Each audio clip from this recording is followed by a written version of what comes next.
Hara, Minister wa Transport and Public Works. Lero tili kuno kunsanje ndifuna ndikuonetseni zomwe chakwera wachita.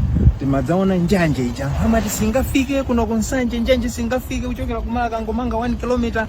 Lero tili pa nsanje panopa. Koma ndisana kuonetseni zambiri ndifuna ndikuonetseni china chake chomwe chakhala chichitika anthu akhalonera kuti ayi mitengo ikusintha ingokwera. Umu tayima pano ndipo mwe panali njanje yakale. Makavati ake anali ngati awo mukaona pamenepo yokuphasuka ili pamenepo ndanali makavati akale anjanje imeneyi. Koma kutabwera cyclone Freddy, madzi anakwera mmwamba kwambiri. Ndiye maengineers atakhala pansi anaona kuti nchanzeru cha phindu chifukwa cha zomwe chakwera amafuna kuti amange zinthu zolimba za mphamvu tikweze kuti namondo atabweranso ngati wa Freddy uja stima yathu ya njanje ya line yathu isadzakokolokenso ngati mbula.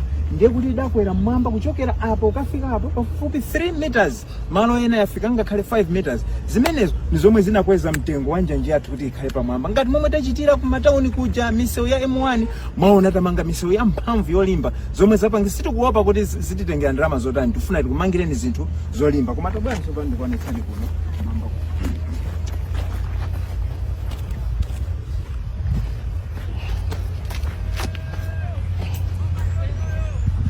Tikafika pano mukaona uku kumene kuja ndi Nsanje Port. Apa pomwe zikugawana njanjepa uku ikupita ukasiya makastomala okwera ma passengers uku ngati ikupitira straight, uku ngati ikupita ku workshop.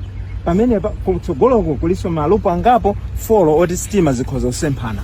Koma chomwe ndikufuna china ndikuonetseni chomwe tachita panopa ndipaja abingu adatimangira poti ije idakanika kugwira ija chifukwa choti sitinagwirizane komanso msinje wathu unafoira. Ndezomwe ndikufuna muone apa zomwe zikuchitika ndizokuti njanje iyi tikuyigawa tsopano apa tikuyibweretsa uku ikhala ngati ipitanso uko ku poti ija adamanga bingu kuja kumeneko ndiye kukhala terminal yathu ya ma containers. Ndiye kuti stima ngati ikubweretsa ma container kuchokera ku Mozambique ikubera ma container kufunika pa Nsanje idzikhotera kumene ukapita kumene tikapanga triangle kuja yotembenukira ikhoza kubwerera pompa apa itasiya katundu. Koma iyamba kayadutsa yakapita ku station uko ndikukatembenuka nkubwerera kuti idzalowe apa kutsitsa ma container, ikatsitsa ma container apo basi kubwera ku Mozambique. Kuthandiza kuti pamene pajapo chinthu chomwe chimaoneka ngati sitingachigwiritse ntchito tachilingalira nkuchipatsa nzeru kwandi tipange bwanji ndalama za Malawi zinalowa kale pamenepa chifukwa imene tsopano ikhale container terminal ya Nsanje Port.